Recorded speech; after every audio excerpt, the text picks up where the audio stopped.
Ndugu zangu katika imani, hapa jijini Dar es Salaam kutakuwa na mashindano ya kuhifadhi Qur'an, na katika namna hii wote tunafahamu namna ya kipekee kabisa tunapoenda kuyashuhudia maandiko haya matakatifu ya Mwenyezi Mungu. Mimi nitakuwepo nikukaribisha na wewe kwa pamoja tuweze kushirikiana.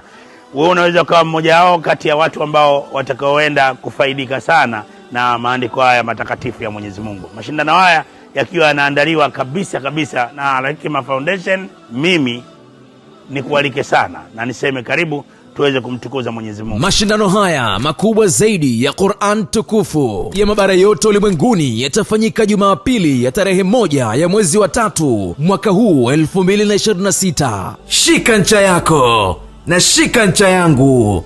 Qur'an ni ncha kwa ncha, bega kwa bega, mkono kwa mkono, mguu kwa mguu, hadi kwa Mkapa.